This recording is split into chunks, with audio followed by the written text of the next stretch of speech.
He was a young man working toward a singular goal. He'd had a child when he was young and had given up his custody. She was everything to him. Everything he did was to reach a goal to have a happy family. He found a woman he believed could help make his dream a reality. They had just gotten their first brand new house together. Both had great jobs. But that dream would end in a deadly ambush. 6 gunshots were fired into her car, into the passenger side. He's killed instantly, hit multiple times. They don't know if she's gonna make it or not. The tragedy leaves a community gripped in fear. One neighbor had seen an individual running with a gun. From what they could tell, it looked like it was a carjacking.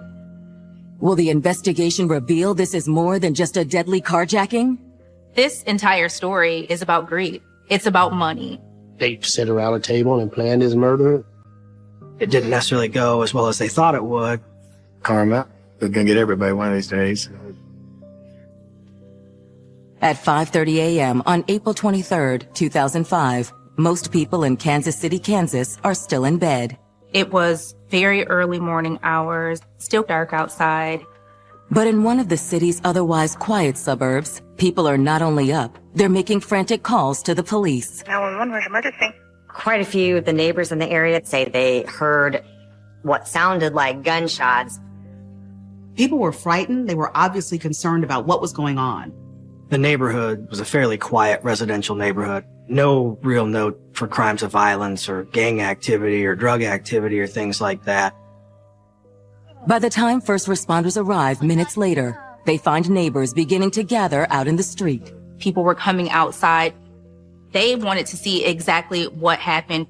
Pushing their way past the onlookers, officers find a bullet-riddled car. It was crashed in the ditch of a neighbor's house.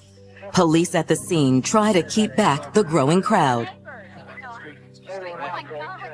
It occurred not far at all from their house, probably within a block of where they lived.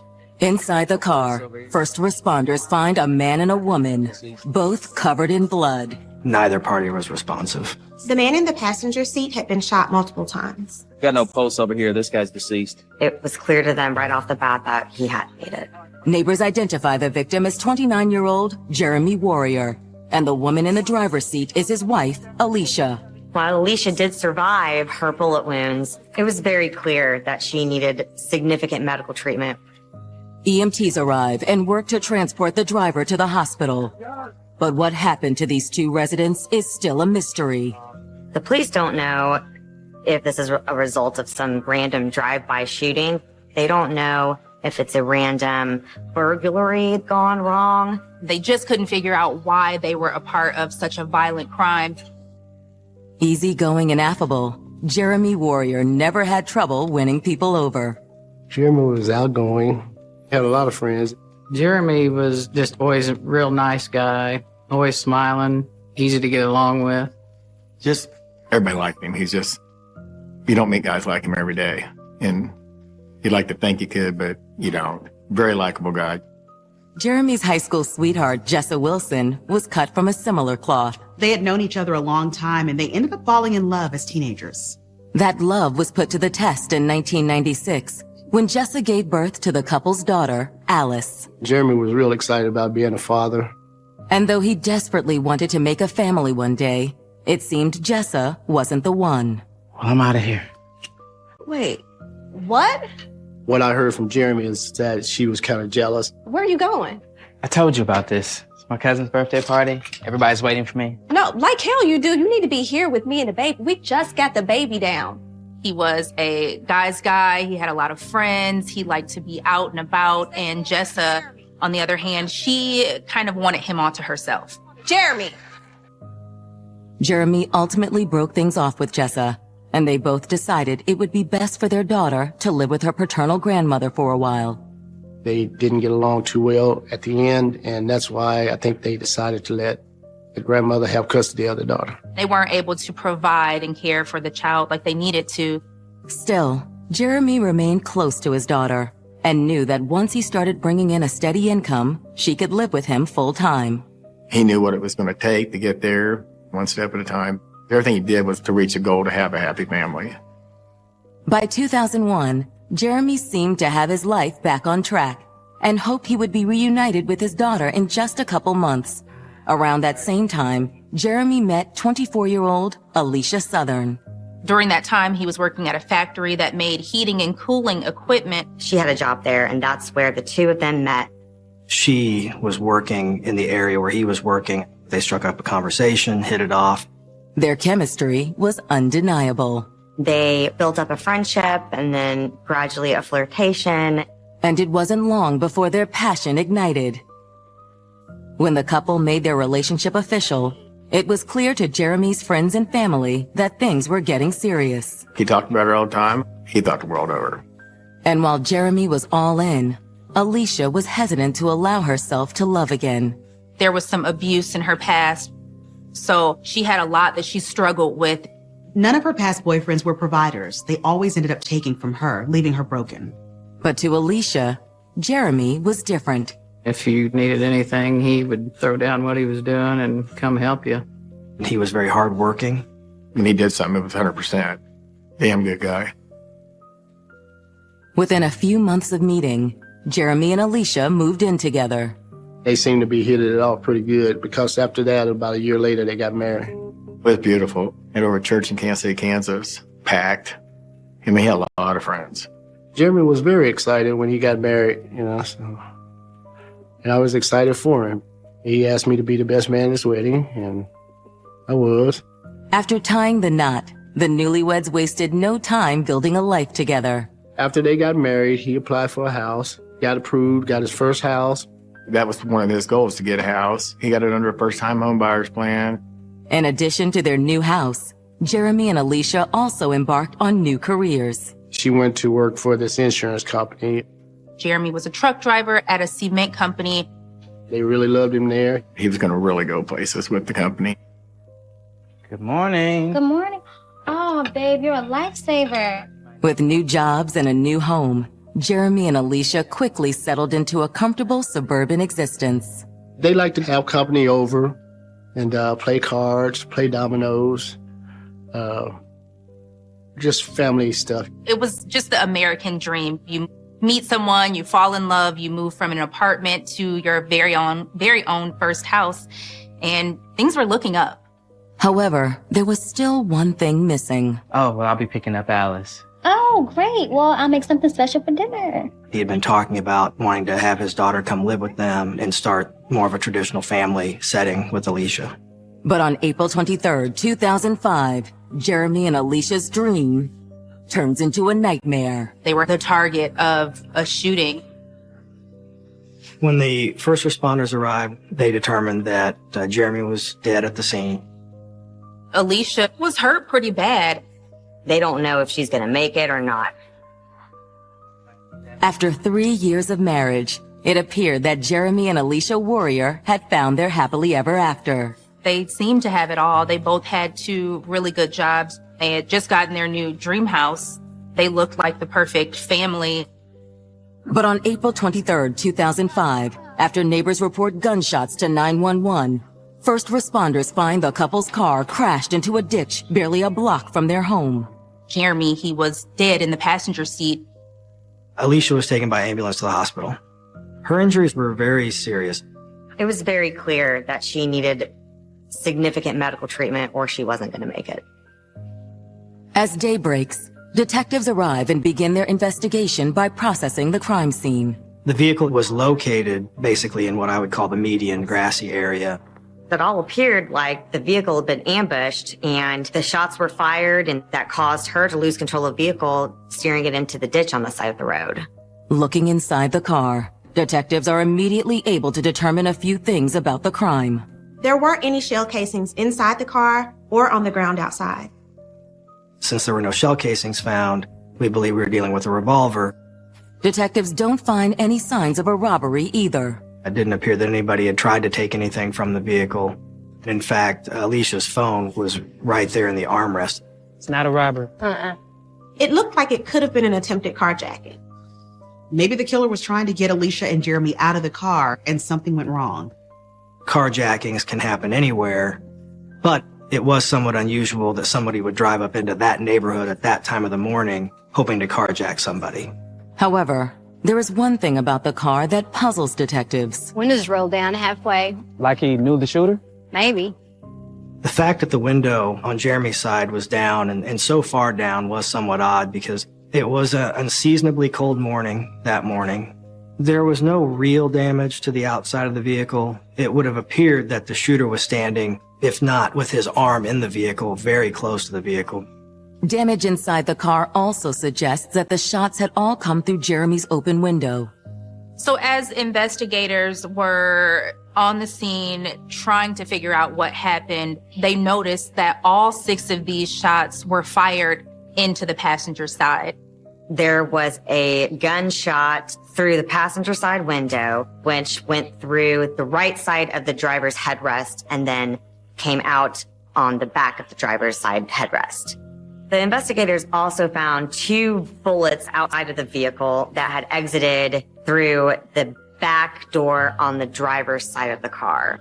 The trajectory of the bullets would have placed the shooter on the passenger side, aiming into the passenger compartment in a downward diagonal fashion. For detectives, the fact that the shots all came from the passenger side argues against a carjacking. It didn't make much sense that somebody would run up to the passenger to try to carjack a car. Ordinarily, the person with the firearm would be attempting to get the driver out of the vehicle. Police really think that Jeremy was the target. But if Jeremy was specifically targeted for murder, who pulled the trigger and why? Let's go talk to the neighbors, see what they know. Detectives hope one of the onlookers at the scene may have witnessed the shooting. They may have heard the shots, but nobody necessarily described seeing the actual shots. It was still dark out when the incident occurred. However, one neighbor states he arrived on the scene just moments after the attack. I was in my garage warming up the car and I heard shots and I just came out. It doesn't matter if gunshots happen frequently or not. Whenever you hear gunshots, you're automatically jumping up to see what happened. The neighbor told detectives that when he ran outside, he saw the Warriors' car behind an SUV that was stopped in the street. Well, there was an SUV right in front. He described seeing the SUV rolling forward and then seeing somebody run, catch up to the SUV, get into the passenger side and leave. And that becomes important because then we know that there's at least 2 people that are involved. All right, thank you. We'll be in touch. With the crime looking more and more like a targeted assassination, detectives wonder if Jeremy may have been engaged in some unsavory behavior. When you're dealing with a hit like this, typically gangs or drugs are involved. Detectives head back to the station, hoping to dig up more information about Jeremy's private life. But just as they begin their search, Jeremy's Uncle Johnny comes in, desperate to know what's happened to his nephew. I had the TV on and I see this murder, so I ran over there. Mr. Bassett, I hate to tell you this, but your nephew Jeremy's dead. Oh my God. What about Alicia? We're not sure yet. The detective, we just talked and he kind of calmed me down a little bit. Alicia was in intensive care. Do you know who could have done this? Was Jeremy involved in any drugs or anything like that? No, not Jeremy. Jeremy never had any drug charges or nothing like that. Had he ever done any time? Yeah, but it's complicated. Tell us about it. Jeremy's uncle tells detectives that in 1998, Jeremy had gotten into a heated altercation with Jessa Wilson, his ex-girlfriend, and the mother of his daughter. She was kind of a jealous person and he didn't want to be with her no more, but she wanted to be with him and she was determined that she was going to do what she wanted to do and kept bothering him. He just told me he was laying in bed one night. Next thing you know, his door gets kicked in. So you just gonna ignore me now? They were tussling back and forth trying to get a gun from one another. It accidentally went off and it shot her in the foot. Jessa's injuries were minor, but the outcome for Jeremy wasn't. It was initially charged with aggravated battery. Ultimately, Jeremy served more than a year in prison for the crime. But his uncle says that time behind bars made Jeremy more mature. Being in prison, I think, made Jeremy a more stronger person. He had more of a determination on being the right person, doing the right thing. He had moved on and gotten a job and was trying to provide for his new wife as well as his daughter. Did Jessa and Alicia get along? Nah, Jess was pretty jealous. She wanted him to be with her. She didn't want him to be with anyone else. With the evidence at the scene seeming to suggest Jeremy had stopped to talk to his would-be assassin, detectives can't help but wonder if Jessa Wilson may be involved. Because of their rocky relationship with one another, she was the perfect target for police to start. This murder could easily be a case of if I can't have him, no one will. Less than 24 hours after an apparent ambush left Jeremy Warrior dead and his wife Alicia in the ICU, Kansas City, Kansas detectives have identified a person of interest, Jeremy's ex-girlfriend, Jessa Wilson. They had a very volatile relationship. There was an incident at his apartment with a gun. Jeremy attempted to take it away from her, and he ended up accidentally shooting her. It seemed like Jeremy had put the incident behind him. But detectives wonder, had Jessa? That afternoon, they bring her in for questioning. You think I had something to do with this? It's what we're trying to rule out. I was nowhere near Jeremy's last night. I worked third shift. You can ask my supervisor. She had an airtight alibi. She wasn't in the area at that time. So are we finished here? With no evidence tying Jessa to the shootings, detectives have little choice but to let her go. Luckily, 36 hours after the shootings, detectives are finally able to talk with someone who may have the answers they need. Alicia did survive her bullet wounds. Once she was stabilized, the detectives were able to speak with her. But she's still under the effects of this trauma, and she was very upset finding out Jeremy died. Jeremy's death isn't the only devastating news. Though she sustained only one bullet wound, it caused so much damage to her spinal cord. As a result of her injury, she was paralyzed from the waist down. She'll never be able to walk again. She has a vacuum pump in her stomach, which pumps medicine to her spine 24 hours a day. Given Alicia's fragile condition, detectives tread carefully. I know this is really difficult right now, but is there anything you can tell us that might help us solve this? I don't know. She obviously was traumatized. She had just found out that she was going to be paralyzed for life. However, she's determined to tell detectives her story. She indicated she wanted to cooperate. Can you remember anything? Where should I start? The night before the shooting? What were you and Jeremy doing? I was at my friend Nina's house. She also mentioned that there were two individuals there by the name of Jamar Moore and Darrell Rogers. Jeremy wasn't with you? He was at home. What time did you get home? Alicia told the officers that she left Nina's around 1 a.m. and that she also called her husband Jeremy to let him know she was on her way home. And when you got there, was he awake? We talked for a little bit, but then we went to bed because I had to take him to work at 5:30. He had a taillight that was out, so that's why she was driving him to work that day. Tell us what happened when you took him to work. She was going to take him to work that morning, and then she was going to take the car in to have repair work done. Alicia says that nothing... There was an SUV sitting in the street. Like just parked there? Yeah. But the engine was still running. She explains that she stopped behind the SUV so she wouldn't hit that vehicle. Then what happened? She told them two Hispanic men, short in nature, about late 20s, early 30s, had jumped out of both the back seat doors of that SUV and ran towards her car. The window was down on Jeremy's side because Jeremy was hot. Jeremy said something like, "What the hell?" Do you remember the gunshots? Just one. Everything got fuzzy after that. She felt pain and a floating sensation. She really didn't know what happened next. She woke up in the hospital. Alicia's account largely agrees with what her neighbor saw after the shooting, except for one significant detail. Alicia described seeing two shooters exit the SUV, but the neighbor only reported one. However, detectives figure there's an easy explanation for the discrepancy. Alicia was still very much in pain. She was a little disoriented. She was on so many different medications for the pain. She obviously was traumatized. Perhaps things were confused.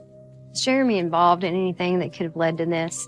They asked if there was anything going on in her or Jeremy's life that could have given rise to something like this, any illegal activity, any outside romantic interest. No, nothing like that. She does not have any clue why they would have been victimized like this. Neither she nor Jeremy would have brought this upon themselves. She says they don't have any problems, they're doing great. Alicia's statement offers detectives little to work with. But when they receive the results of Jeremy's autopsy on April 26th, it does shed some additional light on the attack. 2 .38 caliber slugs were recovered from the body. There were no shell casings at the scene, so the murder weapon had to be a .38 caliber revolver. You could tell that at some point that he was struggling with the assailant because he had a bullet wound to his hand. After reading the coroner's report, detectives turned back to Jeremy's uncle, Johnny Bassett, hoping to learn more about their victim. Now that the shock of losing his nephew is beginning to fade, Johnny is able to relay some new and eye-opening information about Jeremy and Alicia's relationship. Can you tell us about Jeremy and Alicia? Do you know if they had any problems or anything? Detectives first started to learn about there being some issues in the marriage from Jeremy's uncle. There was some turmoil in the relationship. It wasn't all perfect and wonderful. Alicia was starting to stay out late. She wasn't answering her phone. They started to argue more. He started to believe that Alicia may have had something going on the side. They started to have problems. He got pretty suspicious. Hey, baby. Where you been? I had to work late. He would call her just to see where she's at, and she would ignore his calls. I said, well, do you think she's cheating on you or something? And he kind of gave me a little laugh like, huh? And I knew that meant yes, but he never did say yes. But Jeremy's uncle tells detectives, eventually his nephew decided to do something about the situation. And I told him, well, what you gonna do? He said, well, I think I'm gonna get a divorce. Jeremy's uncle says that Alicia knew about his decision too. Jeremy had told Alicia he wanted a divorce. I want out. No. And they were fussed a little bit about it. I can't believe you're doing this to our family. Jeremy, stop it. And then all of a sudden she just said, yeah, I guess you're right. I should be at home. I shouldn't be staying out all night. I'm sorry. According to Jeremy's uncle, Alicia's sudden change of heart led to a reconciliation. We gave her a trial period. He told me, he says, I'm gonna give her a couple of weeks to see how she did. And she did okay. And that's the last I heard about it. But now detectives can't help but wonder, had Alicia's decision to come back to Jeremy caused her to lose him for good? If Alicia had dumped her boyfriend for Jeremy, that would give him a motive for murder.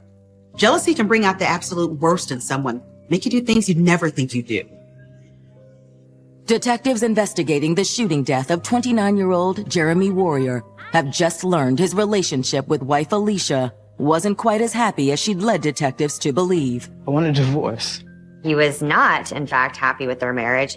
He didn't suspect her of having an affair. But did Alicia's alleged infidelity have something to do with Jeremy's death? Given her injuries, detectives are reluctant to confront Alicia directly about the supposed affair. You're looking at somebody that is paralyzed from the waist down as a result of the shooting. Instead of confronting Alicia directly, detectives obtain a search warrant for her phone records. They were able to see that there was this unknown number showing up on her phone within minutes of Jeremy's murder. Upon looking up who the owner of that phone number was, investigators discovered that it belongs to a Darrell Rogers. That name jumped out to detectives because Darrell was one of the people that Alicia said she had been hanging out with prior to the murder.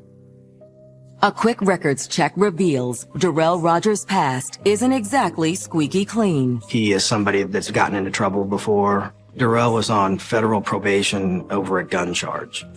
Could Darrell Rogers be the third person in this love triangle? After a little digging, detectives uncover further evidence that suggests he was more than just friends with Alicia. Between February 1st to April 23rd, 2005, there had been 52 phone calls from Darrell to Alicia. Many of these calls were made between 9 a.m. and 5 p.m. So detectives decide to visit the insurance company where Alicia works. A coworker of Alicia's indicated that there was another individual who wasn't Jeremy that was coming by Alicia's work. Did you know his name? No, I didn't talk to him. You mind if I show you a picture, see if you recognize him?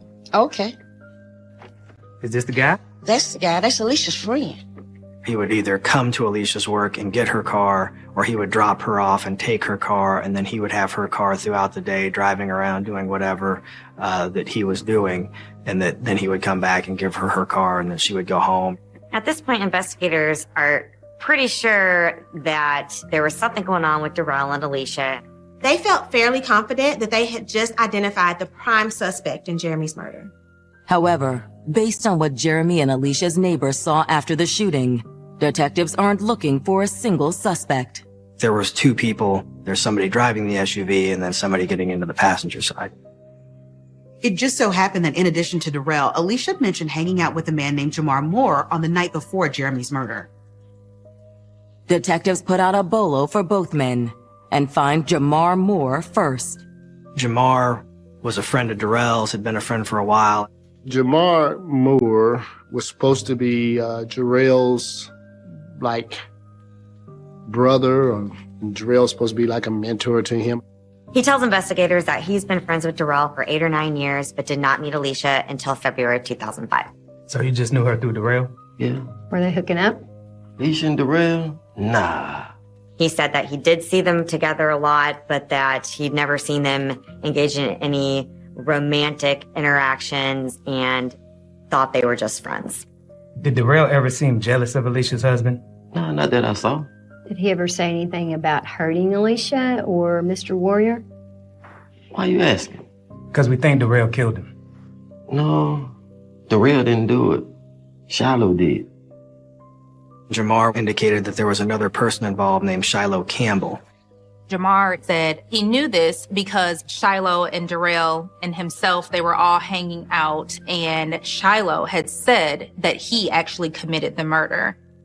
He wasn't able to give a lot of detail about why that would be, but he indicated that Shiloh Campbell had confessed to doing this. Jamar says that Shiloh was this rough guy. Shiloh was kind of a bad dude. He had a record and a reputation. So it didn't surprise him that he would do something like this. Armed with this information, detectives track down Shiloh Campbell at his apartment and bring him in for questioning. So what the hell is this about? I'm gonna just cut to the chase here. Your pal Jamar Moore says you killed Jeremy Warrior. No way. I didn't kill nobody, man. I don't even know that dude. So why would Jamar say you did it? I don't know. Dude is crazy or something. They did investigate Shiloh and determined that that person was not involved. They were able to clear him. He was not a part of this crime. It appeared that was just something that Jamar came up with on the fly. Shiloh Campbell didn't really help him at all. It was really just to divert attention from himself. Instead, it backfired. It just makes you look more guilty if you're going to make up a lie like that. To detectives, it's increasingly clear that Jamar Moore and Darrell Rogers were involved in Jeremy's murder. However, one question remains unanswered. If Darrell and Jamar were involved, wouldn't Alicia be able to identify them? On May 5th, 2005, detectives finally confront Alicia about her alleged affair with Darrell Rogers. The police told her that they didn't want to embarrass her or anything, but they gave her information that had suggested that she and Darrell may have been having an affair. They said, you need to come clean with us because if this other person's involved or if somebody that knows him is involved, it could help us solve this crime. I've got your phone records and I talked to your coworkers and we know all about Darrell. It was just a fling. She had to come clean at that point, and that's when she told detectives that she was having an affair with Darrell. Alicia met Darrell at a party, and he is a real character. He carries himself very confidently. Darrell came off as a little bit of a bad boy. He had a little bit of an edge to him, and she found that attractive. Look, if you're free this weekend, you think I can take you out? You know I'm married, right? Is that gonna be a problem? No. Alicia told them that it was a distraction from her normal, boring life, and that's why she started having a relationship with Darrell. But Alicia says that after several months, Darrell began to show a different, more dangerous side. It's Jeremy. Darrell would get very angry when they were together and her husband tried to reach her. Put it away. It would happen frequently that when she was staying out, that Jeremy would try to call and make contact with her to find out where she was. And at one occasion, about a month before the murder, he had actually gotten so mad that her husband was calling her. Why does he keep calling your phone? That he actually broke her phone. Have you lost your damn mind? Have you lost yours? According to Alicia, that's when she realized she had made a terrible mistake. Alicia had indicated that she was going to call things off with Darrell, that she loved Jeremy. But did Darrell Rogers have other plans? She may not have been serious about Darrell, but he was definitely serious about her. Darrell was never one to bow out without a fight. May 5th, 2005. It's been almost 2 weeks since an early morning shooting left Jeremy Warrior dead and his wife Alicia paralyzed. But detectives interviewing Alicia have just made a breakthrough in their investigation. Alicia admits to the officers that she was having an affair with Darrell Rogers. Darrell had a bit of a rough past and started to do things that scared Alicia. Do you understand me? Do you? He was possessive and controlling. And according to Alicia, when she tried to call it off with Darrell, he'd made it clear he wasn't going to let her go. Alicia was afraid for her life. That's when Alicia makes a shocking confession. It was at that point that she said that Darrell Rogers is the one that shot Jeremy. But if Darrell had shot Alicia and her husband in a jealous rage, why had she gone to such lengths to cover for him? According to Alicia, it was because she was terrified of Darrell. He came up here and threatened me. Alicia told the officers that Darrell had called her at the hospital and visited. He told her he's sorry he shot her, he didn't mean to, and not to talk to the police. A quick check of the hospital's visitor log confirms that Alicia is telling the truth. It was determined that Darrell had actually been to the hospital to visit Alicia at one point. Detectives immediately transfer Alicia to a new room. She was being guarded because she knew who did it. Keep them away from her. Based on Alicia's statement, detectives issue an arrest warrant for Darrell Rogers. Charges were filed against Darrell Rogers for first-degree murder of Jeremy Warrior. But any charges against Jamar Moore will have to wait. Law enforcement was suspicious of Jamar's involvement, but at that point, there just wasn't enough to make an arrest. Though police have been unable to locate Darrell Rogers since the shooting, they finally bring him into custody on May 13th. Darrell was discovered in a halfway house in the area, and he was arrested on the spot. Jeremy's family is grateful to learn his likely killer is behind bars. But the news also leaves them angry with Alicia. I always blamed her because if it wasn't for her, Darrell wouldn't have never knew Jeremy. In July of 2005, with Darrell's preliminary hearing fast approaching, Alicia deals the case against Darrell a major setback. Alicia recanted her statement as Darrell being the shooter. She said that she had been pressured to make that statement. She reverts back to her original statement that the perpetrator was Hispanic. She's the only one that can identify the shooter, and she's the only one that can provide the motive for why this happened. But why would Alicia suddenly back out? Had Darrell or one of his associates gotten to her somehow? Perhaps he did threaten her, that if she continued with it, that he might hurt her.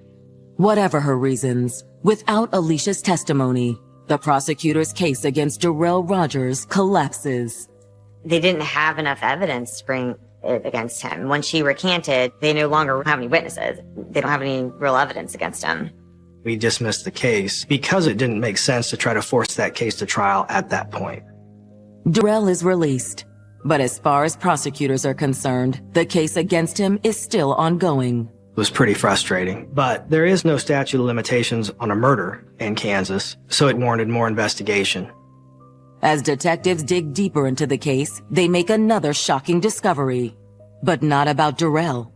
About Jeremy's widow and one-time star witness, Alicia. We didn't have any reason to suspect her initially. But now it appears that there is much more to the story.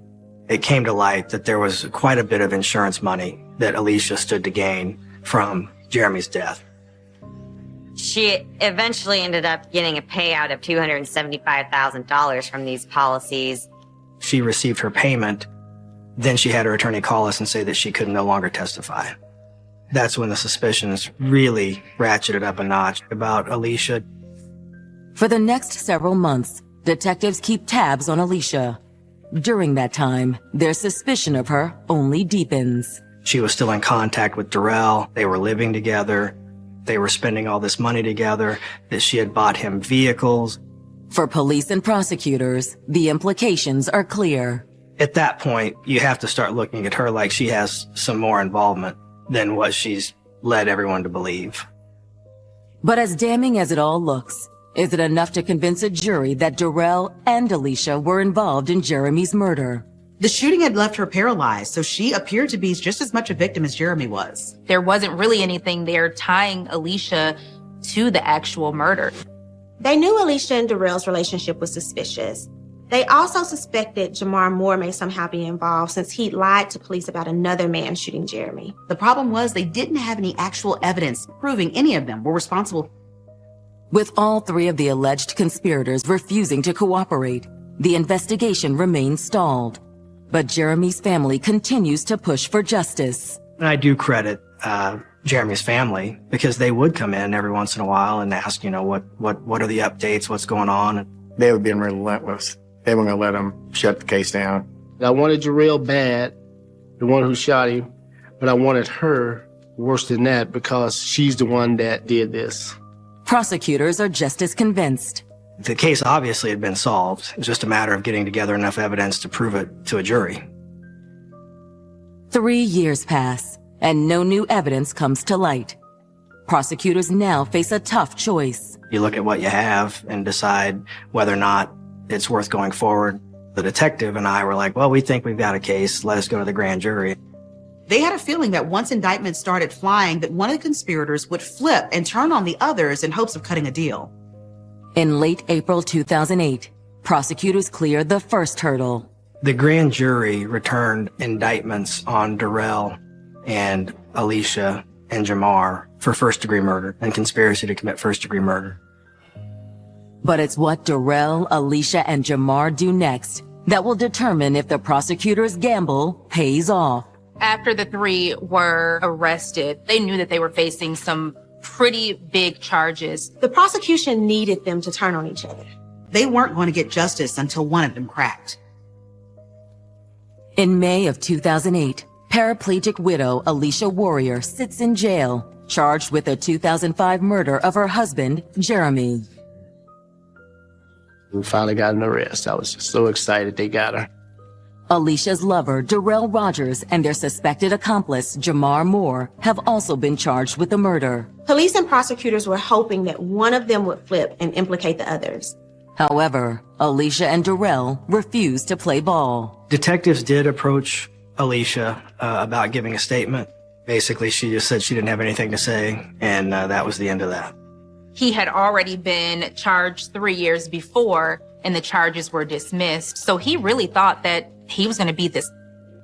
But it's Jamar Moore, the suspected getaway driver, who proves to be the weakest link. I'm not going down for a murder I didn't do. So tell us what happened. In his statement, Jamar claims that killing Jeremy was originally Alicia's idea. Jamar indicated in his statement that Alicia had approached him about killing somebody to make some money. We all met the night before. Darrell volunteered to be the shooter. Jamar agreed to be the driver. But Jamar tells detectives that he didn't know the target's identity until the night of the murder. A few hours before the actual shooting, that's when they told him it was Alicia's husband. The original plan was to shoot Jeremy, shoot Alicia in the leg to make it seem like it was real, and then steal some things from the car. Jamar says Alicia stopped her vehicle as planned. But once Darrell approached the passenger side window with a gun, things quickly went wrong. The fact that Jeremy struggled probably caused some panic, caused them to fire all the rounds, caused her to be shot sooner than the plan would have entailed. Of course, she didn't set it up that she was going to get paralyzed. Alicia gonna be okay? I think she's dead. What? Look, just go. Go, go, go, go! We panicked and just sped off. Is Jamar telling the truth? Another look at the physical evidence suggests he is. He was able to give some fairly specific details about how things happened, and he described the gun as a .38 revolver. 38 caliber slugs had been recovered during Jeremy's autopsy. He never indicated where the murder weapon was or gave us any indication where we could find it. So they were pretty confident that he was telling the truth. So confident that prosecutors cut Jamar a substantial deal in exchange for his testimony. His charges were reduced down to a lower level offense, and he was sentenced to a term of 3 years. And when Alicia Warrior stands trial in September 2008, Jamar is the prosecution's star witness. His testimony was very important. He laid out the timeline, he put all the main characters together.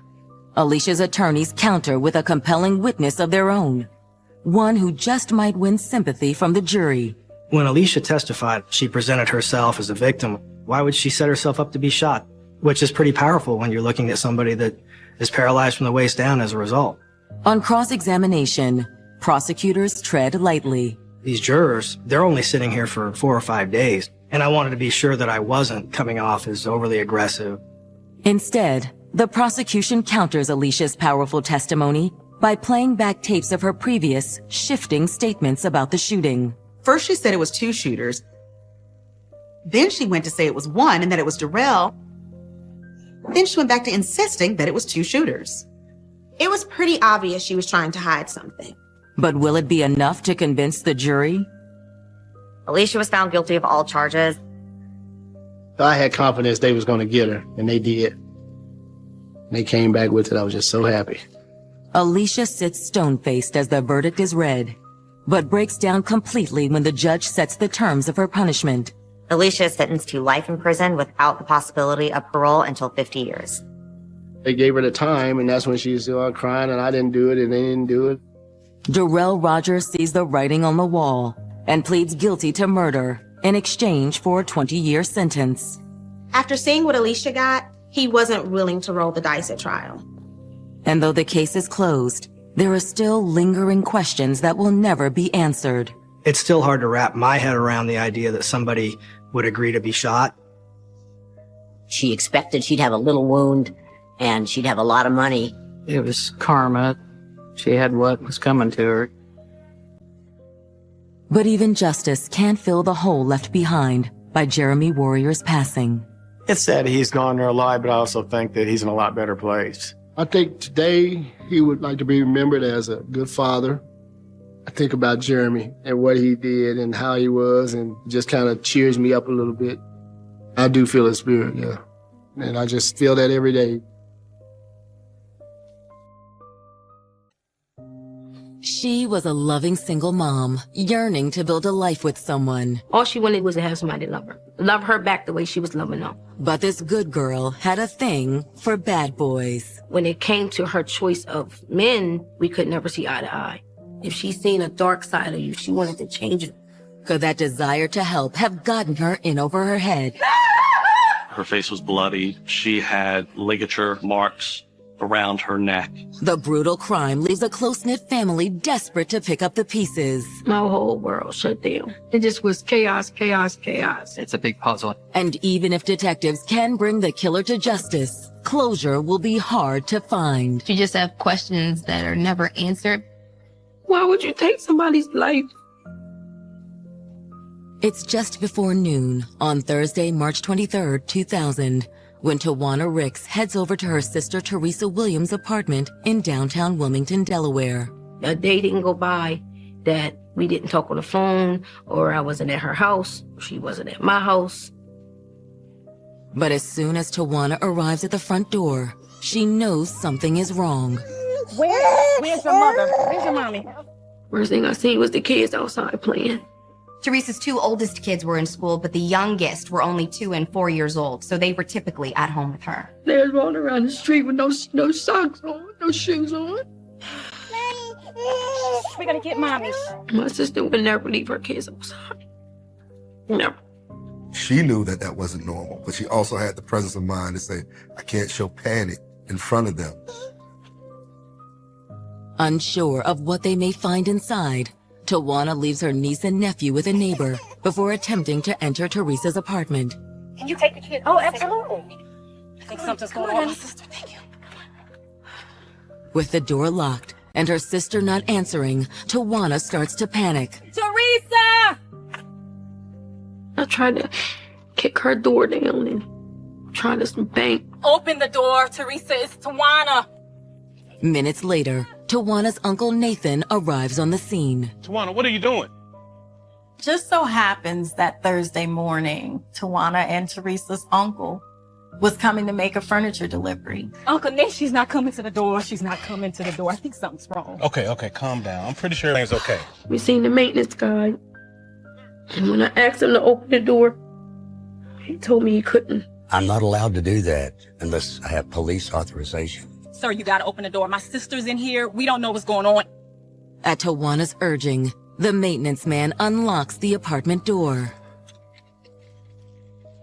My uncle went in first. He said, let me go make sure everything's okay. But Nathan only takes a few steps into the apartment before he freezes. Treaty! And when he turned around, his whole face was gray. Is she in there, Uncle Nate?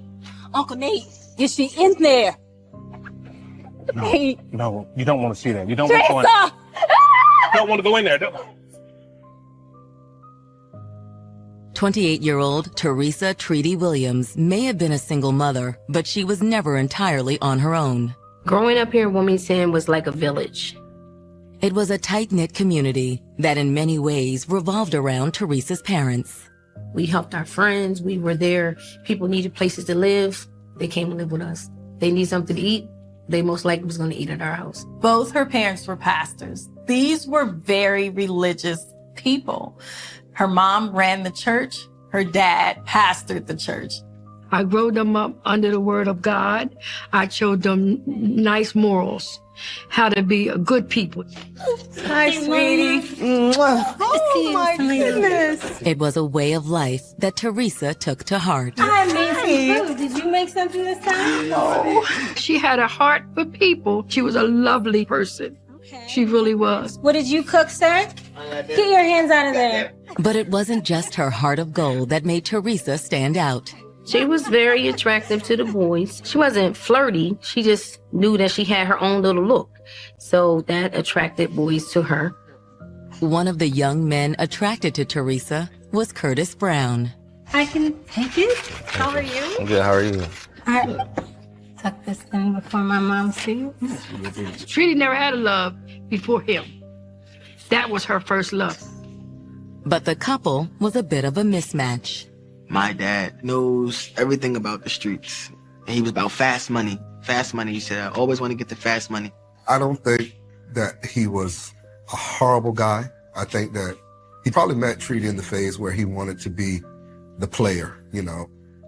Even though Teresa's family knew Curtis, he wasn't someone that they would automatically think, this is who I want to be with my daughter. Still, Teresa was willing to look past Curtis's rough edges. Her love was so big for him that even when he fell short, she would just disregard it. In 1992, Teresa and Curtis had a son together named Zamir. But even after Zamir's arrival, the couple's divergent values continued to be a source of tension. And over the next several years, the couple fell into a cycle of separation and reconciliation. He loved my mom. I will say that. Many people may have not seen it. You'll never forget the first love. And he was the one that kept coming back.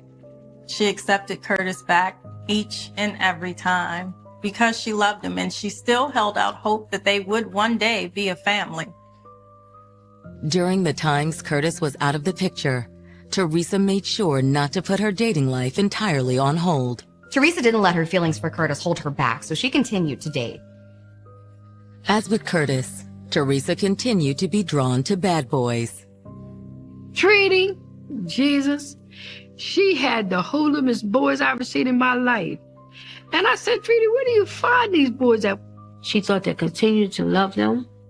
would eventually help him change. They just took advantage of her because she was so kind. Though none of the relationships worked out, they did give Teresa 3 more beautiful children, Jaquan, Terrell, and Shania. Being a mom was something that she was not only good at, but she excelled at. She was very loving, very passionate. She taught us in her own way how to go get it. You know what I mean? Don't stop for nothing. Get whatever you want to get. She worked the overnight shift at a printing company so that she could be home with her children in the daytime. Her sister, Tawana, and her husband looked after her children every night. Teresa also made sure that her kids had a solid religious upbringing. Spiritually, my whole family is church. So we were taught young how to be in church. We did prison ministry with a family group that sang gospel. And Treaty was a part of the singers in that group. I just love to hear her sing. You know what I mean? Growing up in church and watching your mom sing all these different songs. Oh, amazing. Amazing. During one trip to a local prison, Teresa spotted a familiar face from her childhood. Treaty, is that you? Milton. 3 years older than Teresa, Milton Taylor had also grown up in Wilmington and attended the same high school as Teresa. But since then, he'd followed a rough path. He spent most of his life on the streets. At a young age, Milton had already had a long rap sheet. We're talking burglary, petty theft. It just escalated to the point where Milton was incarcerated. But Teresa saw something more in Milton, a man she could connect with and help get on the right track. You think that you could, write me? She was actually pretty happy to see him, and they became pen pals. You know, I might help with, all this. Yeah, I could. I'd like that. Dozens of letters between the two followed, and when Milton was finally released, Teresa was the first person he called. It's good to see you. Thank you for bringing me. Thank you for coming. She saw potential in Milton and wanted to be part of this new chapter in his life. Mama, this is Milton. At first, Teresa's family was apprehensive about her latest suitor. We didn't want him just because you wanted more for her. Thank you for having me so much. I appreciate it. But Milton soon won them over. Help yourself to a burger. Are you sure you want me to do that? Because that's, I mean, it's looking real good right now. He was a perfect gentleman. At first, Teresa and Milton took things slow. Teresa didn't want another man to come into her kid's life and then just leave. He was just her friend. That's how she would say. That's one of my friends. However, Teresa secretly hoped Milton might one day become the stable father figure her kids deserved. Treaty's long-term goal was that she would make a future with Milton. Milton felt the same way. He really was trying. He cared for the kids. He attended church with Teresa. He was really making an effort. But now, it looks as if Milton and Teresa's dreams will never become reality. Teresa! I don't want to see that. Let me go. No. Let me go, Teresa! We just started fighting, me and my uncle. He was trying to hold me back. Nathaniel tried his best to keep her from seeing her sister, but Tawana was persistent. Let me go. Uncle Manny. Once Tawana pushes her way inside, the scene she encounters is far worse than she ever imagined. Oh my God. It wasn't nothing I could do now.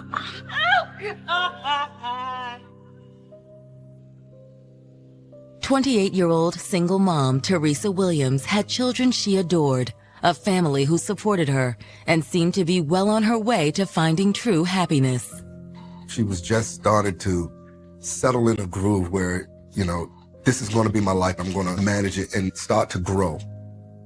But on March 23, 2000, Teresa's chance for a bright future was brutally snatched away. You don't want to see that. You don't want to go in there.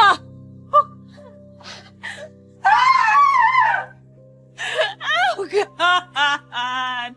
My aunt went in, she was just going crazy. When you walk through the front door, it obviously looked like there had been a struggle. The whole room was just tore up. And the way her body was laying, it was like she was trying to get to the back door. Hearing the commotion, a neighbor calls 911. After the call came in, the patrol officers responded to the scene. Let me see your hands. Let me see your hands. The call came in as a possible assault at that point, and that's how the Wilmington police got involved. All right, keep them up. Keep them up. Unsure of the scene they're entering, officers proceed with caution as they secure the area. When they make their way to Teresa, it's clear they're dealing with a homicide. 6-3, we're going to need CSI, major crimes. Miss Williams had blunt force trauma to her face. She had ligature marks around her neck. As first responders call for backup, the horrifying news begins to spread to members of Teresa's family. My daughter called me screaming on the phone, telling me, Mommy, you got to get here. Something happened to Treaty. It was just a whole bunch of chaos and emotion. By the time detectives from the Wilmington Police Department arrive, first responders believe they've already found the murder weapon. What do we have here? Looks like someone beat her up and strangled her with this. It appeared that it was a hands-on assault. And there was a cord from the TV that was present at the scene, and that cord was used to commit that offense. But when CSIs take a closer look, something else about the state of Teresa's body catches their attention. She had been strangled, and I believe that there was a knife that was used. There was observations of some incisions, either being poked with a knife or cut with a knife. CSIs take the TV cord into evidence and search the scene for the knife used in the assault. As detectives survey the apartment, they notice something odd. There were no visible signs of forced entry. The door jamb was intact. The windows were all secured. Nothing of value seemed to be missing. It may have been domestic in nature. Hoping to gain some insight into Teresa's relationships, detectives turn to her sister, Tawana Ricks. They just kept questioning over and over for I felt like I was there for hours. So when was the last time that you saw your sister? About 8:30 this morning. All right, good. Hey girl, how are you? I went to the house and seen her getting the kids out that morning. I went by there every morning. Hey, you coming to the salon? Yeah, I'll be there in a few minutes. Just let me get them out of the door. Treaty was supposed to meet me at the hairdresser, and she never showed up. As the morning slipped away with no sign of Teresa, Tawana started to panic. All of a sudden, I just started feeling like I was going to pass out. Are you okay? Is everything okay? Called my mom. I said, if y'all talk to Treaty. She said, no. I was shaking. And the more I sat there, the more the Holy Spirit said, I said, get up and go to her house. I'm sorry, I gotta go. I have to go. Though her story is powerful, detectives are a little skeptical. She kept telling them the Holy Spirit told her to go there, but they just didn't believe her. Tawana was treated as a suspect. They couldn't understand how just the Holy Spirit could tell her that something was wrong with her sister. And they just kept coming and asking me, was me and my sister arguing? And I knew that was a part of the investigation, but I started getting frustrated. You're not gonna sit up here and accuse me of hurting my sister. I would never, ever hurt my sister. To even be considered a suspect is like, are you guys serious? Since it wasn't you, is there somebody else that it could have been? Anybody else in her life? Anybody she was dating? She was seeing a new guy named Milton Taylor. And then she was seeing Curtis off and on for a couple years. Tawana readily admits that both of Teresa's love interests have unsavory pasts. When it came to her choice of men, we could never see eye to eye. There was a part of her life that she kept to herself. She would never want to disappoint anybody that she loved. I was trying to get her to stay clear of them. What they were bringing into her world was not the world that we knew. You know, that good girl, bad guy type of thing. Though this new information is a start, detectives still have little to go on, so they turn to the only witnesses they have, Teresa's children. Can we talk to them? Sure. Teresa's two youngest children were at the apartment and potentially witnessed what happened, but the oldest was only 4. Okay, so these detectives are going to ask you some questions, okay? Hey, buddy, how you doing? I don't really remember much of that day, but it's like little flashbacks. And what I do remember is hearing them argue. And it started to get physical, so I took my sister outside. And the man that was arguing with your mama, do you know who that was? Daddy. The child's answer sends chills down detectives' spines and leaves them with one big question. Who is Daddy? That Terrell was referring to, was it Milton? Was it Curtis? Was it Terrell's father even? We weren't sure who we were looking for at that point. Hands up now! Mere hours after Teresa Williams' family found her murdered in her Wilmington, Delaware apartment, her young children have just provided detectives with what could be an important clue about the killer's identity. Can you tell me what happened here? My mom was yelling, so we went outside. And the man that was arguing with your mama, do you know who that was? Daddy. Me and my brother was outside, and he was in there fighting my mama, and he left and locked the door. And that kind of put police on the path to question, who is Daddy? Thanks, guys. Can you take him over there for a little bit? Talking with Teresa's family, detectives learn that the man Terrell is referring to is not his actual father. So do you know who his father is? Well, their father's not in the picture, so I don't know who he could be making reference to. According to the family, Terrell's biological father isn't in his life at all. Teresa's new boyfriend, Milton Taylor, doesn't appear all that likely either. We've never called him dad. We've never called him stepdad. It was always, Milton. Instead, detectives zero in on the man who has been in Teresa's life the longest, Curtis Brown. Teresa's first love, Curtis, was always someone waiting in the wings. He was always there. He popped in and out of her life. I just looked at it as one of them love-hate relationships. One minute they was okay, next minute they was not okay. He was there, he wasn't. They could never get it straight, but he really loved it. He really loved Treaty. Detectives wonder, could that love be a possible motive for murder? Every time she had another boyfriend, he was back at the door. And you know what he said? I'm first. Everything was him first. Did Curtis know about Milton?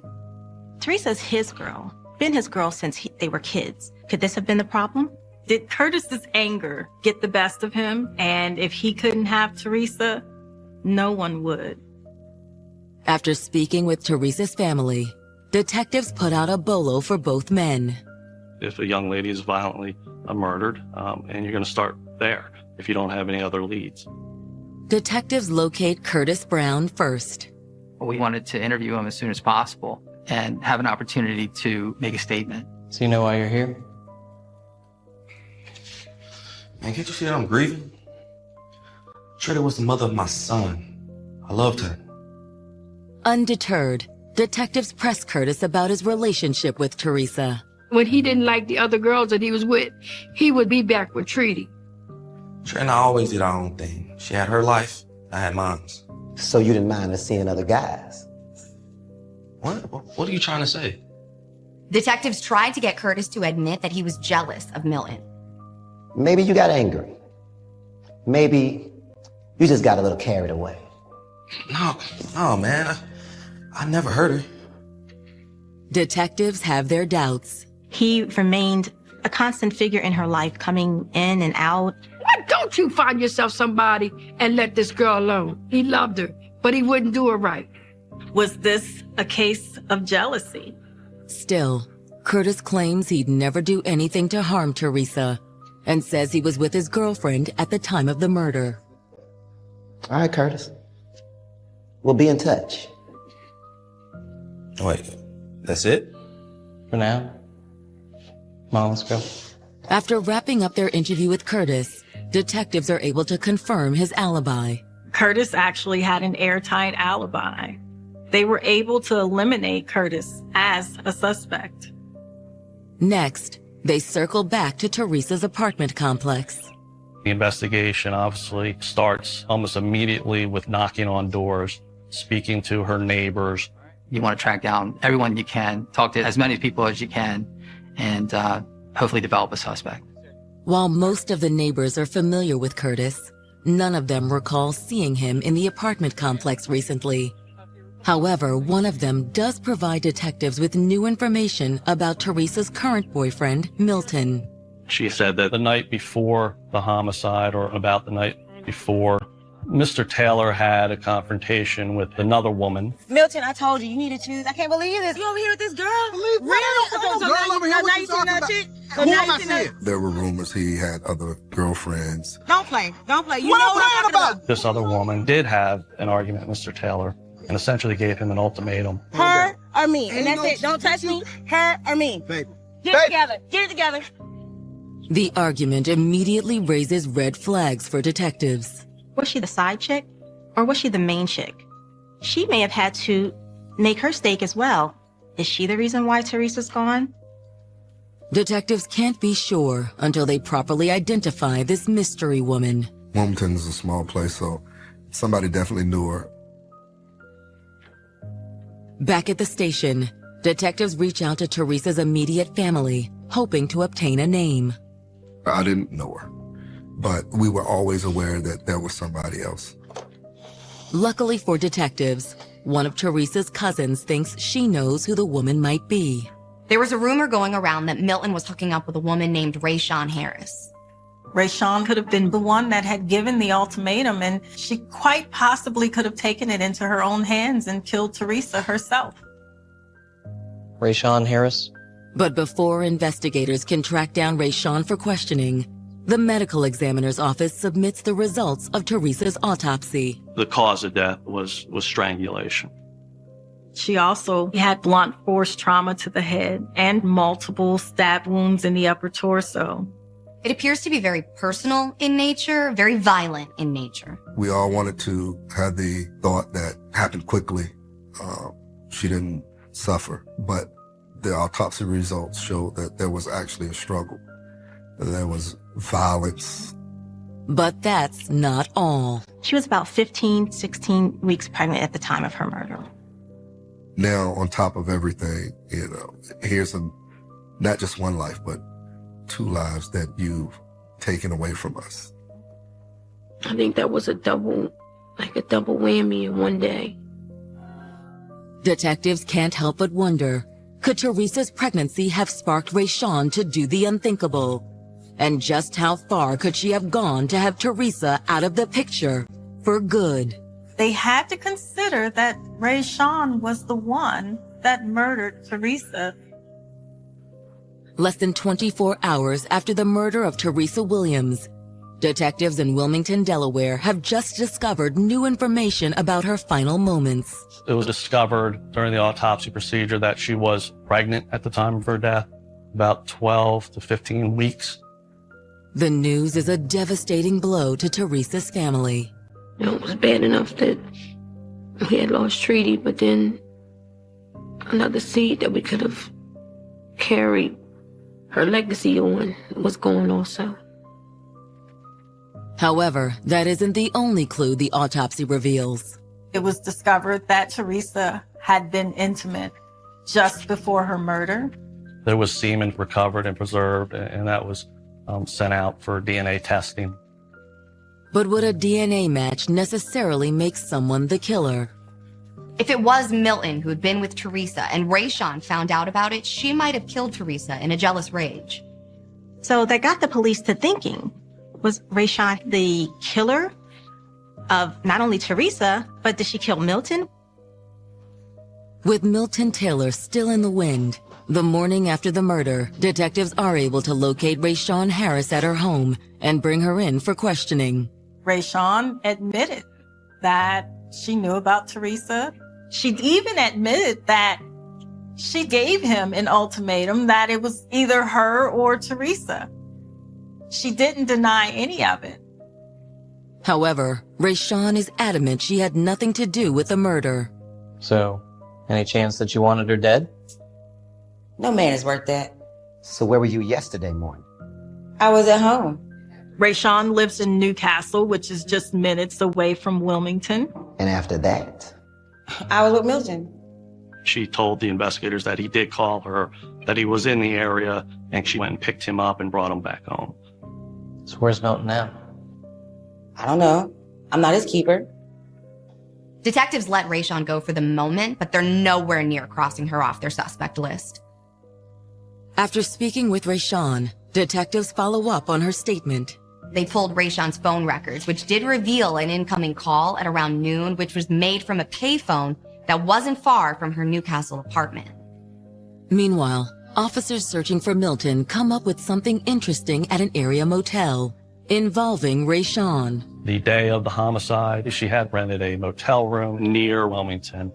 They're wondering, is this Milton's hideout? Has he been hiding here after having committed murder? Detectives obtain a search warrant and descend on the hotel room. But what will they find when the manager unlocks the door? Sheriff's Department, show me your hands. Clear. Clear. Bathroom clear. The room was empty. No Milton. But what they did find was evidence showing that a man was in the room. An ID left behind confirms police are on the right track. Milton Taylor. Clearly, this was Milton's hideout. It was very quick that he became the main suspect. With detectives all but convinced that Milton is the killer, finding him becomes their priority. So as darkness falls that evening, Wilmington police take position around the hotel and wait. Because the items that were left, I believe was clothing and some other items, that's an indication that he may be coming back. And if he does return, police need to be ready for anything. Because if Milton is responsible for the violent attack on Teresa, who knows what he'll do next? That's a dangerous game.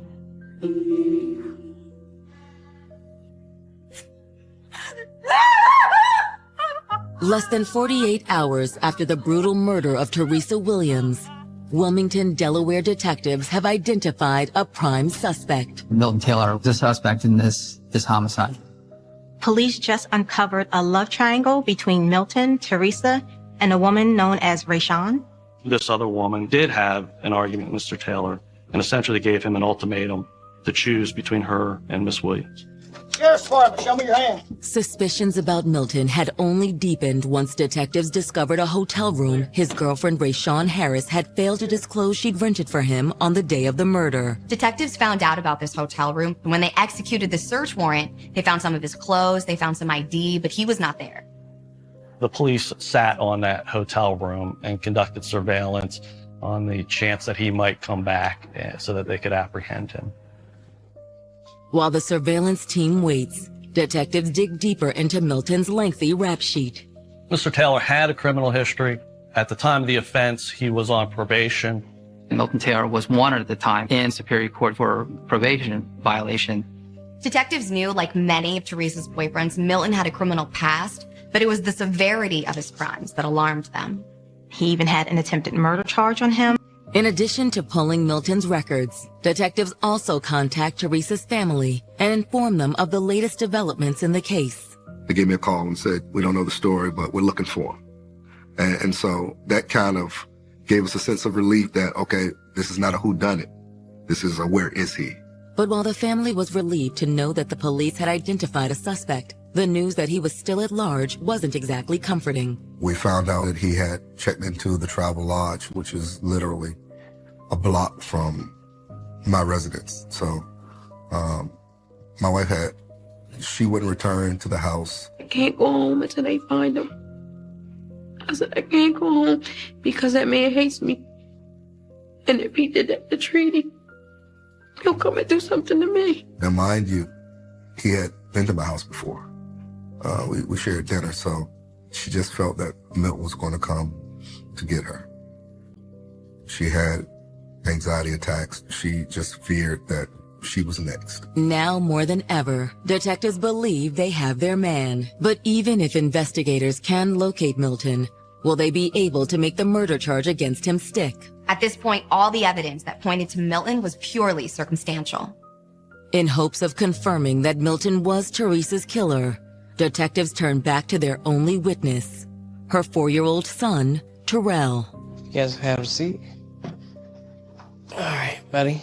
Terrell had previously told detectives that Daddy had been inside the home with their mother the morning of the murder. Terrell, I'm going to show you a couple of pictures, okay? And I want you to tell me if you see anybody you recognize. Can you do that? Detectives present the young boy with a photo lineup. So they produced a photo array that included his picture, and that young child identified Milton by pointing to the picture and saying, Daddy. All right, I want you to tell me if you see Daddy. Can you do that? All right. Yeah. Are you sure? It wasn't that she was trying to make him her children's father. She just felt like blended families are something that can happen. So for Terrell to address Milton as Daddy, it's not a strange thing. It's something that her intent was to make a family with this guy. All right. Thank you very much. I really appreciate it, okay? Though a positive ID from a 4-year-old isn't completely airtight, it gives detectives the ammunition they need to arrest Milton Taylor, assuming they can find him. Police spend the following night and morning staking out Milton's hotel hideout, but there's no sign of him anywhere. At this point, detectives are starting to worry that Milton might have fled town. As detectives consider expanding their search for Milton across state lines, they receive a tip that suggests he might be closer than they think. Wilmington Police Communications Division received an anonymous call that Milton Taylor was in the area of 9th and Madison Streets. He told the police that Milton was in the telephone booth right on the corner. Put the phone down, put your hands up. March 25th, 2000. 2 days after the murder of Teresa Williams, police have just received a tip that her boyfriend, Milton Taylor, has been spotted in a telephone booth just north of downtown Wilmington. We got him. Let's go. Go. Police immediately descend on the phone booth and find Milton still there, still on the phone. Who Milton is talking to takes everyone by surprise. Hello, Mrs. Williams. It's Milton. He just called me up on the phone. He said, I just wanted to tell you I'm sorry. I'm really sorry that happened with Treaty. I said, boy, you killed my daughter. I swear I didn't mean to. It just happened so quick. I think that the guilt might have gotten to him that, he does owe someone an apology for what he's done. I'm sorry. Police waste little time bringing him into custody. Milton Taylor, you're under arrest. Put the phone down. Put your hands up now. Oh, no, man. Put me in the cuffs. Back up. But Milton isn't done surprising detectives. During the course of his search of his person, Mr. Taylor was wearing a black hooded sweatshirt that had pockets in the front. Within the pocket of the sweatshirt was a folded up piece of paper. I picked up the letter and opened it up and began to read it. And that's when I realized basically it was a confession letter. So he had at some point in time sat down and wrote this confession admitting that he murdered Miss Williams and was carrying it with him when he got picked up. I distinctly recall the handwritten note stating, God forgives murderers, and Miss Williams and I will be together again one day. He kind of looked at me. I don't think we even said anything that I recall, and I secured the letter because I knew it was crucial to the case. In the letter, he stated that there was a knife that he had used, and that he had taken that knife and put it in the trunk of Miss Williams' car. We had no idea that it even existed until it was noted in the letter. Our evidence detection unit responded to Teresa's family's home where the car was secured and opened up the trunk of the car and locate the t-shirt and the knife. But that's not the only evidence piling up against Milton Taylor. DNA analysis also confirms that it was Milton who'd been intimate with Teresa shortly before her death. The DNA results on that came back to a match to Mr. Taylor. DNA was performed also on the fetus to determine who the father was, and the results came back negative for Mr. Taylor.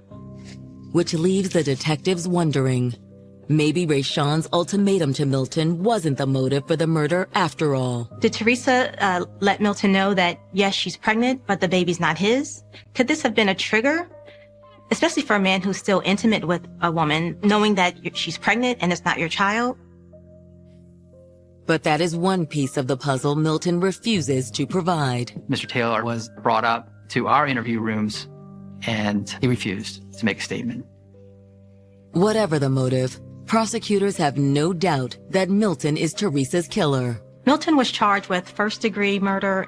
It was like a spirit of relief that fell over me. I really felt like, okay, now I might can start living again. We were able to at least return back to our house.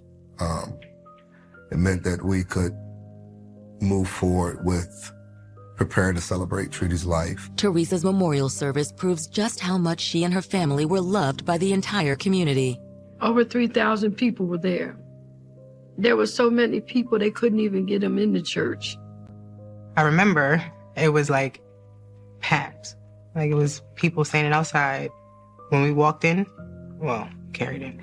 When we went in, it was like people around the corner waiting to go in. It was so many people at the altar that, I mean, it was all down the middle of the aisle, across the front of the church. They had to move flowers and push the casket back, and people were just all, praying and just crying out for deliverance. It was an awesome day.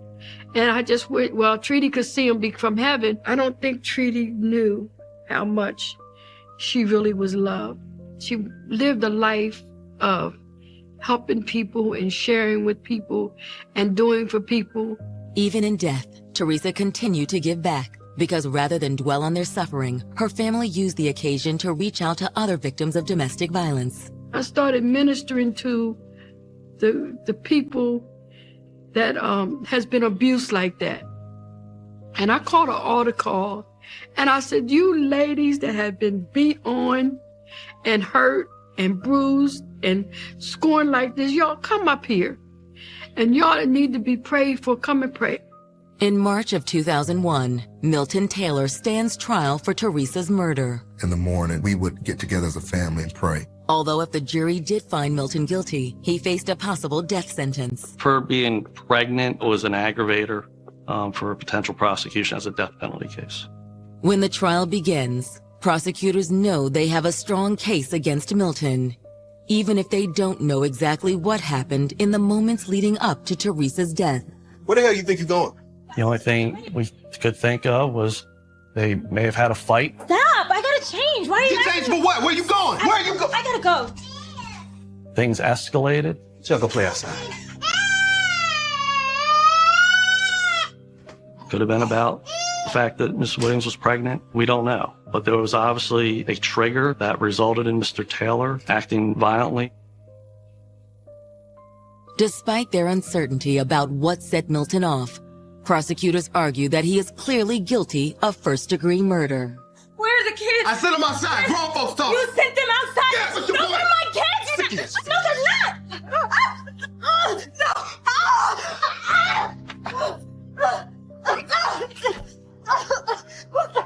Mr. Taylor took the step to get a TV cord and wrap it around Miss Williams' neck and tighten that cord and put so much pressure on that cord that it strangled the life out of her. And that act in and of itself took at least 4 minutes, and that's an intentional act.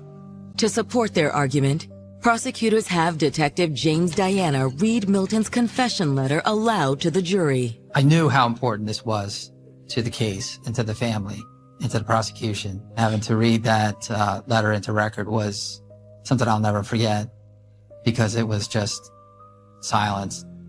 That was the hardest part. Seeing my mom and dad cry like that, that was hard. And then kind of hearing his note, it plays over my head a lot. When it's the defense's turn, the overwhelming amount of evidence leaves them with few options. The defense strategy was to try to argue for a reduced charge of murder in the second degree.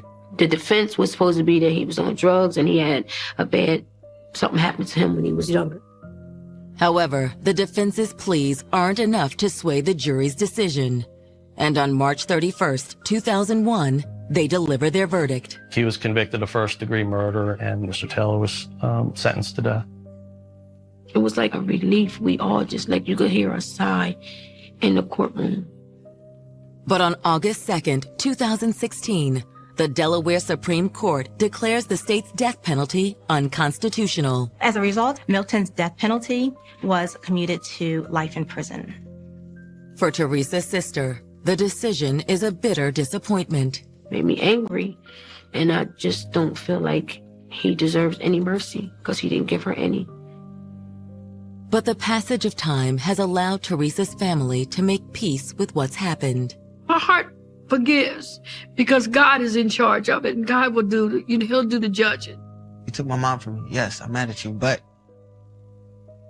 me being angry and wanting to kill you or something like that wouldn't bring her back. Still, every day, Teresa's family feels the pain left by her death. Still hurts like it was yesterday. We still feel the same pain we felt the day that she passed. It affects your mind. It affects your relationships with people. It affects relationship with your children. It affects marriages. It tore my whole world up. No one feels the loss more than Teresa's children. I had to grow up pretty fast so that I can help my grandmother and my grandfather raise my brothers and sisters. It's hard now, even now as an adult. I can cope, but when I was a child, it was harder. I know she's still proud of me. So it's just like, I just gotta do more to make her proud. I feel like I'm in her footsteps, so I gotta represent right